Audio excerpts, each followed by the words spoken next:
London Marathon's next April. I can get you a place. Do you want to run? His training regime was ridiculous in the way that he'd sprint and he'd run through the really cold Czech winters. I clearly recall at every mile mark, I would stop and have my legs rubbed.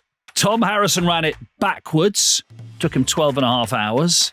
She hit her head on the ground at the 20-mile mark. It's one of the ultimate tests of endurance and most certainly not for the faint-hearted. The London Marathon is almost upon us. 26 miles, 385 yards, the distance for more than 56,000 participants. But how did it come about initially, and what is the ongoing attraction for those involved? This is Sport is History, how it all played out.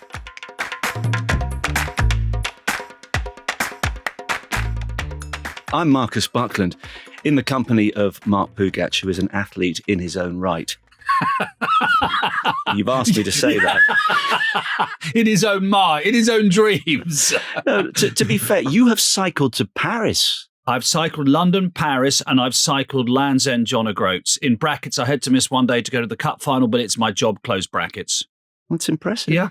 That's impressive. But, you've run the London Marathon, which we're going to really get into. Yes. I was forced, basically, to run the London Marathon many years ago. I've got to say that, as a Londoner, I just love the London Marathon because it shows off the city superbly. It throws up wonderful stories year after year. I think, though, before we focus on modern times, Mark, it is worth recalling how the event initially came to be and how incredibly popular the race has become worldwide since, to be precise, 490 BC. 490 BC, like a lot of stories from yesteryear, basically it's accepted that two stories have conflated to give us what people believe to be the marathon's birth. So a Greek soldier in 490 BCE is supposed to have run from Marathon, and I have been to Marathon because the 2004 Olympics in Athens, I went to Marathon because obviously that's where the marathon was going to start. And it's nothing really. It's 25 miles outside of Athens. So in 490 BC, this Greek soldier was supposed to run from Marathon to Athens to bring news of an Athenian victory over the Persians. And then he was supposed to drop down dead. Now, he wasn't supposed to, he just did. And then that story is conflated with another Greek soldier who does have a name, Phidippides, who ran from Athens to Sparta in advance of fighting. Now, that wasn't 25 odd miles. That was 153 miles. And then, well, you said he ran it naked. That's what you're... Listen, I've seen pictures.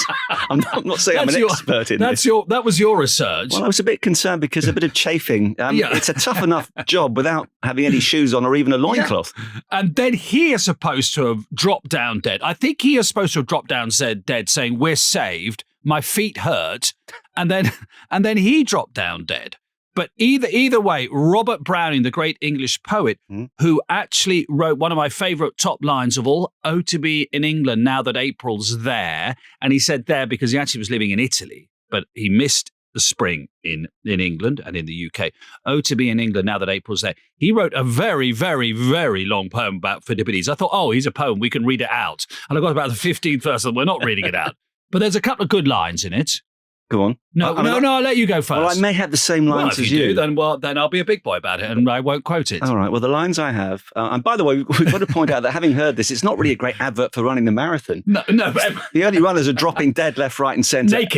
Naked. And Robert Browning in his poem, the lines I've got are, "Rejoice we conquer, like wine through clay, joy in his blood, bursting his heart, he died, the bliss." Well, that's good. I haven't got the same one. I just went to the end. I just thought I got to do the denouement. I thought that was the end. I assumed that was the end. Well, maybe this is this is obviously separate. "He saw the land saved, he had helped saved, and was suffered to tell such tidings, yet never decline.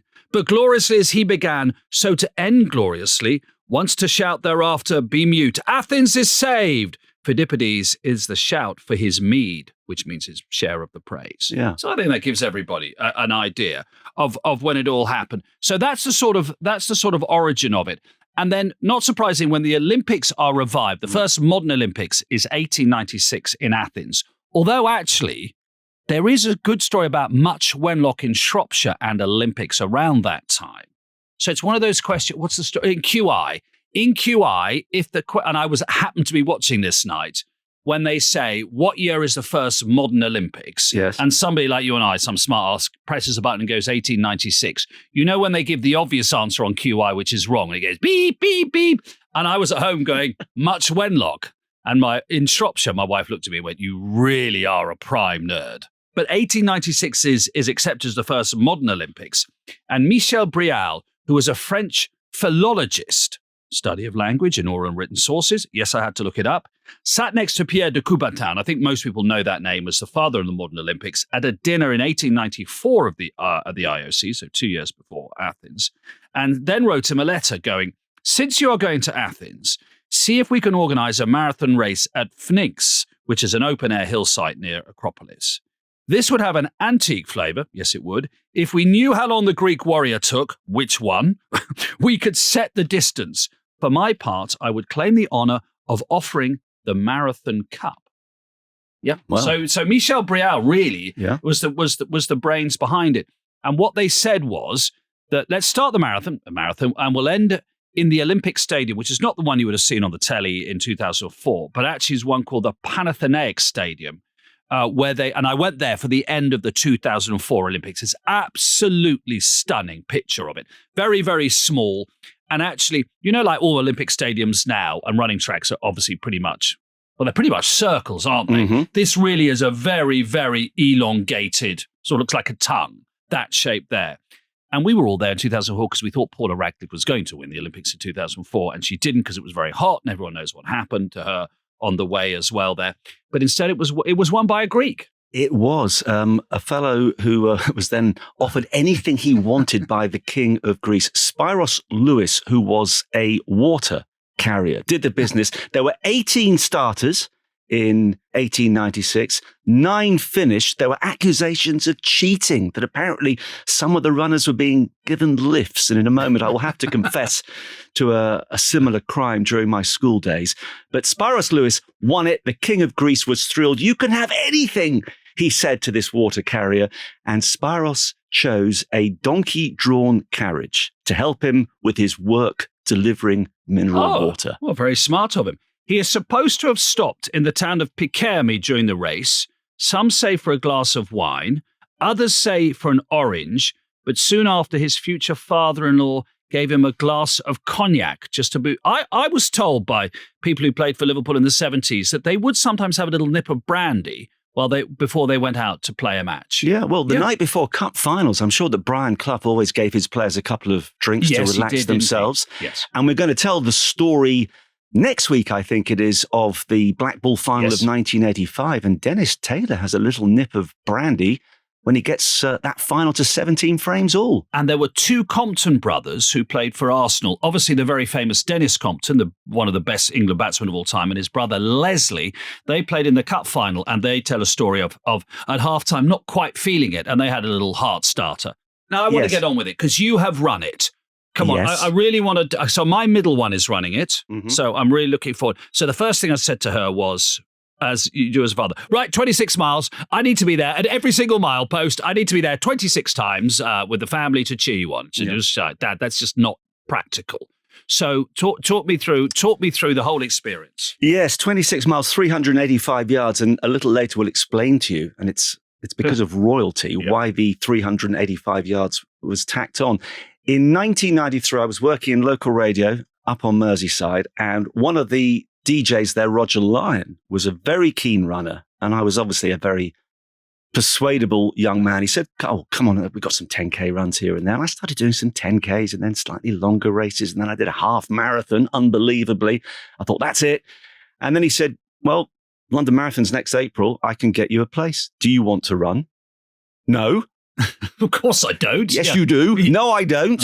This went backwards and forwards. And then I thought, you know what? I was 25 years of age. If I don't do it now, I'm never going to do it. And Barnardo's, the brilliant children's charity, got behind me, and I started to raise a little bit of money here and there.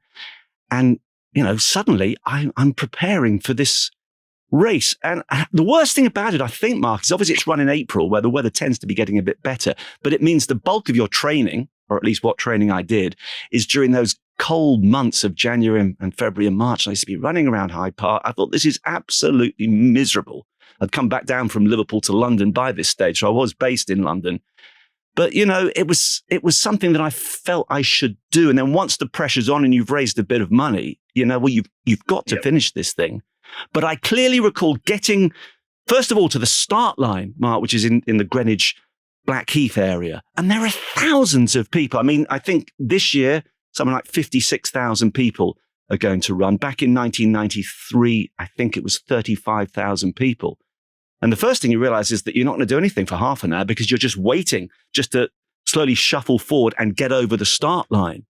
But that excitement's building up inside you. I had friends at various intervals on the course hoping to cheer me on. And, that surge of adrenaline kicks in, which is what I was banking on. Because when we got to the halfway mark, I suddenly realized, you know what? I'm knackered. And I was aware that I think the most I had run during practice was 19 and a half miles. I'm thinking, well, that's not unusual to not necessarily do the full length. But I was thinking, I'm exhausted at 13, and then you push yourself on. And obviously, it's a fantastic course. Some of the areas when you're going over Tower Bridge, for example, it's brilliant, and you've got crowds everywhere. Well, I was going to interrupt you. I worked on Tower Bridge for 3 marathons for the radio, and I'd always interview the Pearly King because he was always there. And that was brilliant because there were so many people. But I was very aware as you went over Tower Bridge that coming back under Tower Bridge is about 6 miles further on. Yeah. And Tower Bridge is about halfway. It is. That's the midway point. And then you go towards Shadwell and Limehouse. There's this very challenging loop around Canary Wharf and the Isle of Dogs. And there are spectators, but not as many. No. And that's the difficult period. And you're clocking out 15, 16, 17 miles. Oh, my God, this is a really nightmare. Just thinking about, you're thinking about Steve Archibald and Tottenham's winning goals. Yeah, 93. No, we were having another poor season. We were losing to you in the semi-finals, Tony Adams, I think. I had the worst day of my life in 93. Went to Spurs Arsenal for the semi-final. We lost that. And then I was taken to a Barry Manilow concert at the Albert Hall in the afternoon. Some BBC colleagues. Oh, as a joke? Well, sort of. Actually, he was very good, Barry Manilow, but I digress. Anyway, I get to about the 1920s. No, but point, sorry. Yeah. When you're really bored, I remember working in a gold mine factory in Kalgoorlie in Western Australia for 6 weeks. And, between 12 at night and 5 in the morning, shaking the hell out of rocks, literally. I would be opening the batting at Lords. I'd be scoring a goal in the World Cup final. I'd be scoring in the corner for England and the Calcutta Cup because you do anything to distract your mind. Is that it? Were you sort of going through all those stories? I don't think I had the energy for that. No. I mean, you kind of go into this neutral zone where all I was aware of was, whoever was just in front of me or just behind me, some landmarks, and just that fear. Am I going to be able to finish? Am I going to let myself and everybody else down? It was that fear of failure, which is something I think it's driven me through most of life. Should have become accustomed to failure by now, many people say. But then you get to that sort of 19, 20 mile mark and you think, I think the nearer you get to the end, the worse it becomes in some ways because you're almost there and yet there's so much more to do. Yeah. I clearly recall at every mile mark, I would stop and have my legs rubbed. And I would tend to look for the most attractive leg rubber. But at about the 24 mile mark. You stopped at pretty much every mile? Yes, to have a little lie down. And there was someone there always just to put a bit of life into your legs. And at the 24 mile mark, there was this very attractive physio who appeared to be doing the leg rubbing. I'll definitely stop here. And the next thing, these 2 very big, hairy blokes came. I said, right, sit down. And they gave me the biggest... the biggest rub of my life. I thought, that's it. I'm now inspired. And I got towards the finish line, and then the worst thing of all, best thing, worst thing, obviously finishing. And there's a big sign above the finish line that says, look up. So that obviously you're looking into the camera and you can look magnificent. And as I looked up, I was also aware of something or somebody coming just from my left. And I just looked to my left and true story, there's a rhinoceros.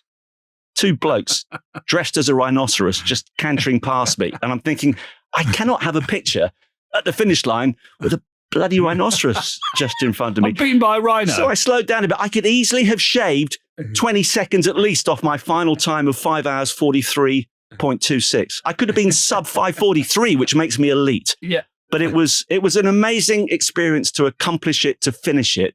One little postscript though, I was working for the BBC in those days and I had to go back up to Sheffield that night because it was the World Snooker Finals.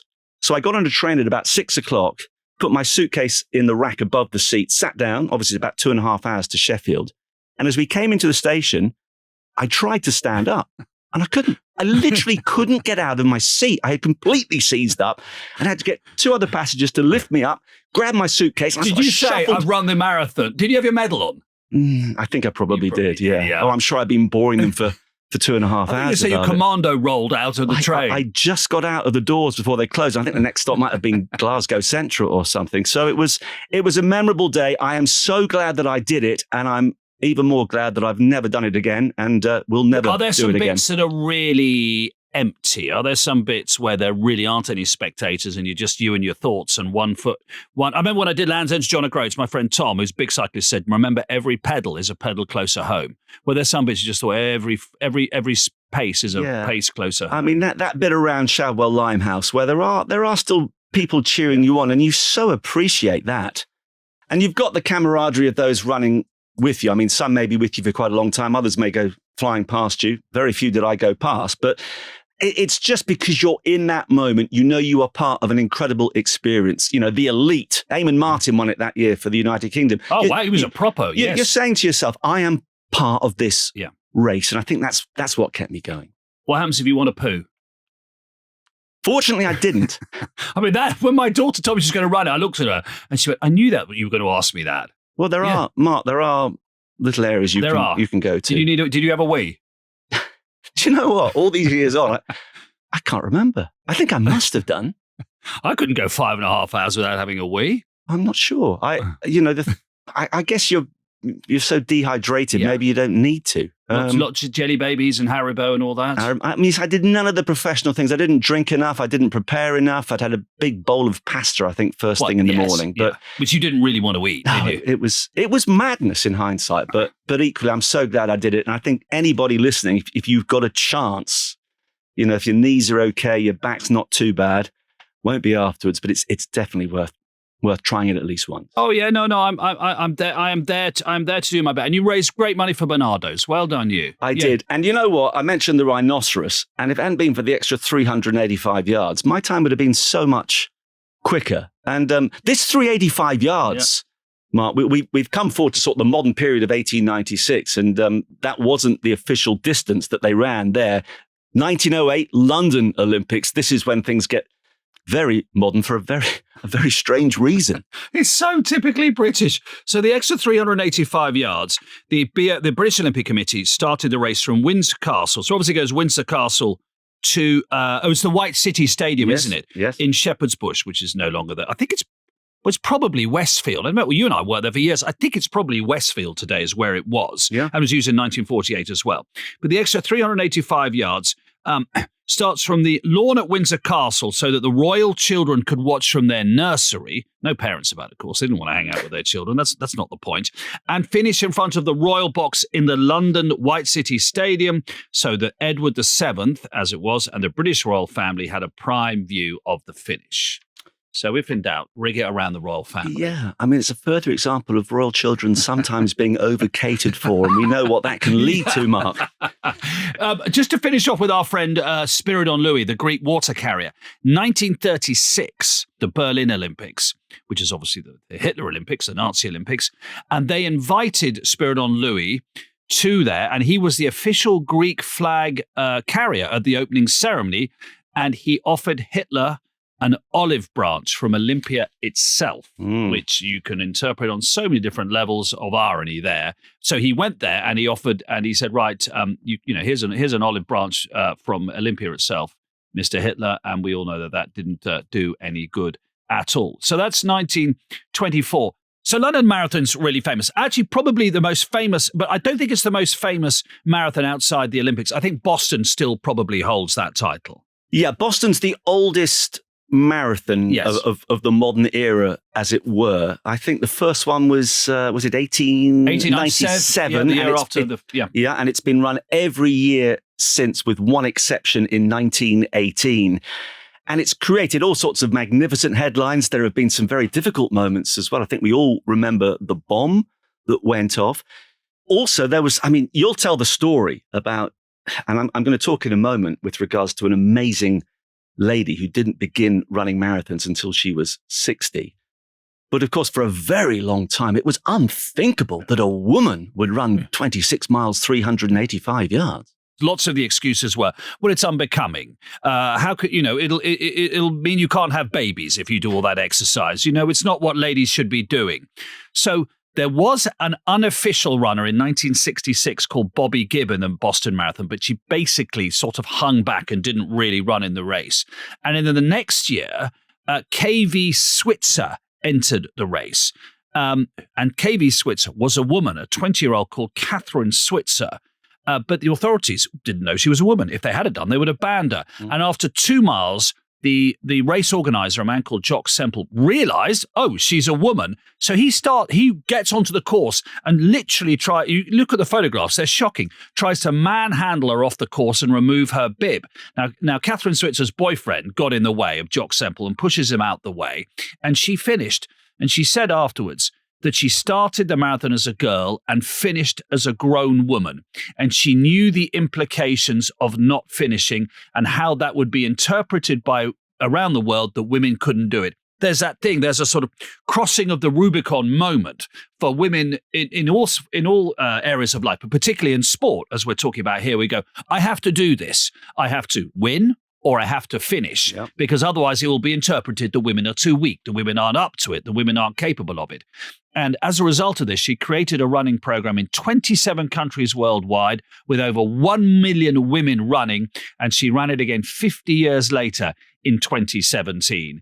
And so this is a sort of this is a moment, as I say, of the women crossing the Rubicon, certainly in terms of marathon running, and that very soon, I think in the early 70s, it's all absolutely women allowed to. Although, interestingly, the first women's Olympic marathon is not till 1984. I couldn't believe that. So that's still 17 years after this. Yeah. I mean, that's ridiculously recently. Astonishing. I do want to mention Joy Johnson, who I don't suppose anybody has heard of. But I mean, there are a whole host of magnificent stories, and we'll talk about some of the amazing characters who've run the London Marathon shortly. But Joy was 60 years of age before she started running marathons. She then ran 25 in New York in a row, dozens of others around the world too. And she had this ritual, and I want to come on to the sort of people, Mark, that marathon running inspires. Her ritual was to get up before dawn, she'd drink her cup of coffee, she would read a specific section from the Bible, which said, "They that wait upon the Lord shall renew their strength. They shall mount up with wings as eagles. They shall run and not be weary, and they shall walk and not faint." So she got her inspiration. She said that she wanted to die with her running shoes on.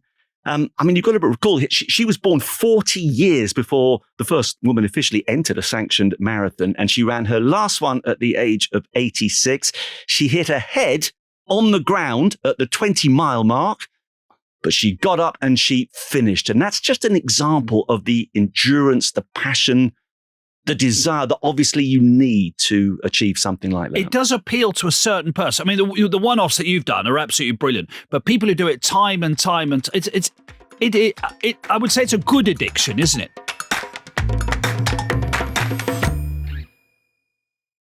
These feet run an average of 150 miles a week, 6,500 miles a year. Over the past 10 years, these feet have pounded out more than 65,000 5-minute miles. They are the feet of Jim Alder, present Commonwealth Marathon champion. We heard that wonderful little bit of commentary. There's this brilliant 15-minute documentary that was made in 1970 about Jim Alder, the Scot long-distance runner, a marathon expert. He was a Commonwealth champion. And he talks in that film about this being an event in which you are prepared to run and die.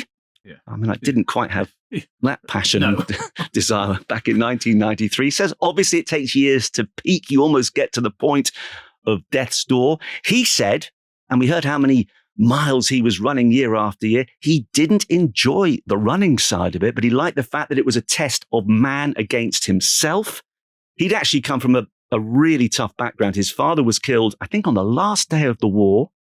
His mum died of tuberculosis. He actually got tuberculosis as well, but recovered. He was in and out of orphanages as a youngster with his sister. He was adopted several times, but it gave him this this fight, this determination. And he said, I wasn't worried about dying because you black out before your heart fails you. I'd know nothing about it. Oh, that's encouraging to know. Scary stuff. And he, as you said, he said, training's good for you. He had a pulse rate of 38 when he was at peak fitness. Wow. And he said, you can rise to superhuman efforts. You need that stubborn will to win. And he said, Brits are very good distance runners because we tend to have that stubbornness, that fear of failure that I was talking about. But it does obviously take a very special type of individual to do it day in, day out, week in, week out. There are so many people we could pick out, so it's just going to be a snapshot of a few. I remember a couple of years ago, my wife gave me this chap's biography when we went on holiday. Emil Zatopek, who was a Czech army officer after the war. So if you think about it, obviously the Iron Curtain has come down. Brilliant 5,000 and 10,000 meter runner. Brutally hard training regime. He really did. His training regime was ridiculous in the way that he'd sprint and he'd run through the really cold Czech winters. He was known as the Czech locomotive. He wasn't a particularly beautiful runner to look at. If you look at the photographs, his head is lolling. He's really not aesthetically pleasing. And in 52, he's at the Olympics, and his wife's at the Olympics as well. She's a field athlete. I think she's a discus thrower. And Zatopek wins the 5,000 and 10,000 meters as he's expected to. Now, most people would say, that's tremendous. 2 gold medals. Thank you very much. Anyway, after the race, he's talking to his wife, and one of them says, what about the marathon? And then they go, yeah. He goes, only one problem. Never run the marathon before. I go, well, yeah, but you can't go wrong. I mean, you know where you're going. Went, okay, I'll run the marathon. And he wins. So he wins the 5,000, the 10,000, and then he wins the marathon, having never run it before, which is incredible. I mean, maybe inevitably because of what's going on in Czechoslovakia, as it was at the time, he falls foul of the communists after the invasion of the Prague Spring, and it breaks him. And, he's sort of, persona non grata for a little bit. But then towards the end of his life, he's rehabilitated in Czech society and so forth. The only man to do the treble in the same Olympics, Emil Zatopek. If you look him up and you'll see, as I say, there's nothing particularly beautiful about his running style. But in terms of what he achieved and that mental toughness, wow. The Czech locomotive is hard to beat. Yes, I don't think we should attempt to break his particular record mark.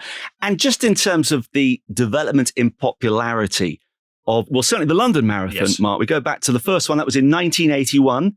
There were 7,747 runners that year, as I've mentioned. Well, last year it was 56,640 to be precise. In that first year, Dick Beardsley and Inga Simonsen from Norway crossed the line together in a time of 2 hours, 11 minutes and 48 seconds. And straight away, you've got a little example of the wonderful sportsmanship that is possible in all sports, but in particular, a marathon like that. That was brilliant.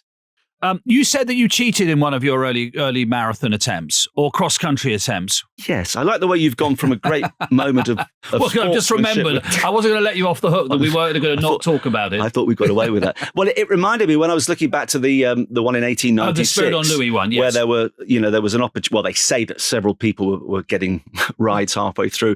In 1983, it's ingrained in my soul. I was an okay runner, didn't really enjoy it. School cross-country run, and it was 2 loops of the same track. And my friend Tom and I thought, you know what, there are some trees over there. So we darted into the trees, sat down for 15 minutes, however long it was, waited for the runners to come back again. Quite a skillful thing, this, because you had to make sure nobody saw you come back out of the trees. You had to make sure no one saw you go into them and then come back out of them at the right moment, came back out, then made a schoolboy error, ran far too well to the finish line, came about 4th. And I'll always remember Mr. Thompson looking at me, first of all, he was impressed, but then he thought, no, I know this boy. He's not a great runner. Suspicion. I know this boy. Real suspicion. And it cost me. He's a scoundrel. He couldn't prove anything, but he shoved me in the school team the following weekend. It was horrific. Cheats never prosper. Were you the weak link in the school team and they didn't win? Do you know, I ran surprisingly well, but it was not a clever thing to do. So you were beaten by the Rhino. Yes. I mean, there are so many people running so many things, and you'll see that this year if you look at the television. So 3 runners running. I saw 3 runners who were connected to each other. Andy's toys out of Toy Story, including Woody and Buzz Lightyear. Well, there's Andy, Woody and Buzz Lightyear, and they had a rope between the 3 of them. A Bagpuss. I enjoyed the Wombles. Right. because we were Wombles. My sisters and I were Wombles in 1977 in the Queen's Silver Jubilee. Which Womble? Got to be Orinoco. Well, I'm the youngest of three, so I'd have been whatever my sisters didn't want to be. One of them was definitely Orinoco. Okay. Oh, well, probably Uncle Tobermory as well. And we were Wombles on the village green and the village. I remember that. The Cybermen from Doctor Who have run the London Marathon. Snow White and the Seven Dwarfs have run, and they all have to stick together. So they all have to stop for a wee at the same time. Oh dear, old Snow White. Big Ben has run the London Marathon several times. What else have you got there in terms of who's done it? I've got a few more. Lloyd Martin in 2024 became the first person with Down's syndrome to compete in the marathon. Blind Dave Healy has run no fewer than 17 times. There was a terminal cancer patient, Nathaniel Dye, in 2024 who played the trombone while running around the course. Millie Pickles ran with a prosthetic leg 6 years after she'd had her real one amputated, which is quite something. Claire Lomas, MBE. I mean, what an amazing woman. She was an amazing woman, Claire Lomas. She was paralyzed from the chest down. She took 16 days in a pioneering robotic suit to complete the marathon, and she raised £230,000. And very sadly, she was killed a few years later attempting some sort of in a gliding accident. Yeah, she'd broken her back in a riding accident. She was not going to be denied. I remember that story very well. Peter Butler-Jones is the fastest runner in a pair of Wellington boots. I can only imagine his blisters running in Wellington boots. Yes. There's been the fastest pajama wearer. Tom Harrison ran it backwards. Took him 12 and a half hours. No, that would be very discombobulating. Yeah, that would be. We've had your ride. But hang on, when you say backwards, he didn't run from the start to the finish. You mean he was facing backwards? Yeah, he was facing back. So right. he, on the start line, he just turned his back and went backwards for the whole way. I thought you meant he began at the finish line. No, he began at the start. Yeah. The fastest female dressed as a monarch. Well, it had to be Henry VIII. I mean, if you're going to be dressed as a monarch, it's got to be Henry VIII. And the fastest pajama wearer. I mean, we'll see all those again. And don't forget, the wheelchair races are massive now, aren't they? David Weir of Great Britain and Marcel Hugh of Switzerland have absolutely dominated the wheelchair race, which is fiercely competitive. Yes. I'd like to also shout out to Lloyd Scott, who I used to play quite a lot of cricket with for the Lord's Taverners. He suffered from leukemia as a youngster, was a professional footballer as well, good cricketer. He did a whole host of stunts around the world, raising lots of money. And this is going back maybe 20 years probably. But he ran the marathon in a deep sea diving suit that weighed 130 pounds. Yes, that was him, That was him. He took 5 days, 8 hours, 29 minutes and 46 seconds. He always said to me, don't forget those 46 seconds as well. They have actually changed the rules now, though, Mark. You have to, these days, finish on the day. Oh, yeah. So you can't do any more of those. But what extraordinary feats of... I mean, my brother-in-law was a diver. He's retired now. And he's got, obviously, those diving helmets. They're ridiculously heavy. Yeah. Those are properly heavy. It spawned... The term marathon now, it's gone way beyond a 26-mile race, what people do marathon-wise. Yeah. Do you know the oldest marathon runner? No. Somebody called Fauja Singh, who in 2011...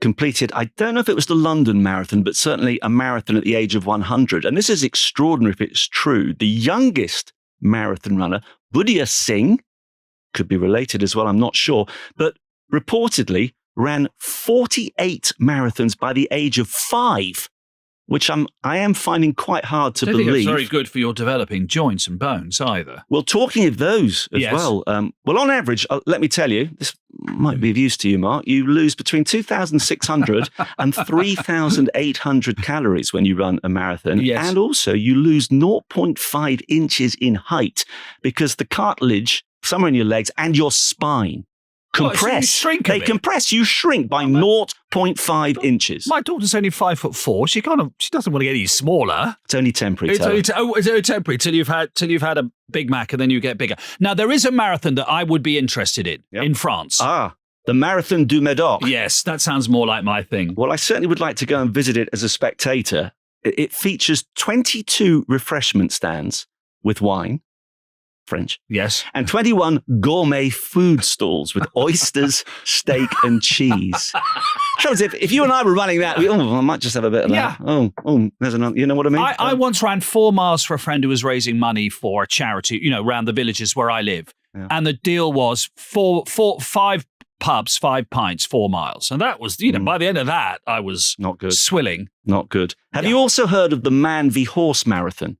I have, but I don't know the details. Yes. It takes place in Wales, and extraordinarily, on 2 occasions, apparently since 2004, a human runner has beaten a horse. Over 26 miles? Apparently, yeah. Okay. And 385 yards. The Great World Race is 7 marathons over 7 continents in 1 week. So you start in Antarctica, then you do a marathon a day. Antarctica, Cape Town, Perth, Abu Dhabi 4, Algarve 5, Cartagena 6, which is Colombia. I think that's where they filmed The Night Manager. And then you finish in Miami. And the other one, which I know extremely well because my son did this, the Marathon des Sables, 6 marathons in 7 days in Morocco, and you carry your own kit. And some days there's a quarter marathon and a half marathon, and then the middle day were 2 marathons back to back. And they all had trackers on. So it wasn't a stress-free Wednesday for his mother and I and the family following him on a tracker on this. He has done that? Yeah, he did that. And he did it with Rob Reinder. I'm not saying he ran it with Rob Reinder, but there was and the good thing was they didn't, you weren't allowed a phone, but you were allowed a sort of big brother booth to go into at the end of every day and send a 1-minute message to your family. So, so we knew it was still that. Did it with he did it with Rob Reinder. Yeah, he's done that. Well, that is extraordinary. That was, that's good of it. So, these things, marathons, we should probably finish with London, who for, if people listening to us before the marathon, yes, the couple of records might be attempted this time round. The starting list is extraordinary. They have got the best of the best running this year. With our British hats on, Emil Keres is aiming to beat Mo Farah's British record of 2 hours, 5 minutes and 39 seconds. Keep an eye out for Phil Sessamon and also Mohammed, who was the best Brit last year.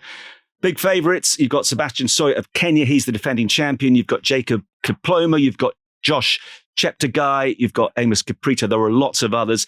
On the women's front, Mark, from a British point of view, Alicia McColgan, all hopes with her. She came 8th last year in a time of 2 hours, 24 minutes, 25.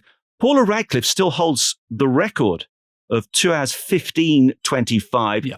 That is expected to be beaten because you've got Tigist Asifa from Ethiopia, who is the defending champion. I mean, she's run as quickly as 2:11:23. You've got Perez Cheptegei of Kenya, who's the 2024 champion. You've got the 2023 champion as well, Sifan Hassan. So it's a superb lineup. But of course, what everybody wants and what you looked at a little is the official first sub 2 hour run, which has happened but hasn't happened. I think the 4-minute mile was a thing for in the early 50s, wasn't it? And Roger Bannister at Iffley Road in Oxford did that. But to officially break 2 hours, now Elliot Kipchoge has gone under 2 hours. It was sponsored by Ineos, the Manchester United people, but it's not, and it was in Vienna, but it's not recognised for a variety of reasons.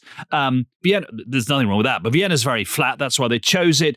But he had pacemakers. He had, and this does make a big difference, he had runners all around him. I mean, the cycling I did, it is true. If you have people like in a peloton and you have people surrounding you literally, you run A, quicker because of the drag, and B, it keeps the wind off you.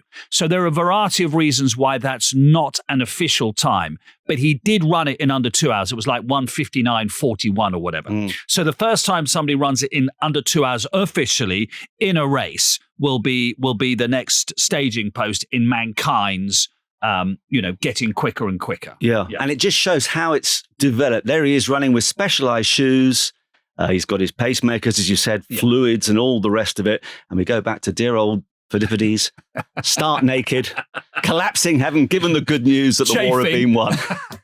So any advice, finally, any advice for everybody listening the night before? Obviously, don't, have an abstemious night before. Yeah. Yes. Main advice, don't do it.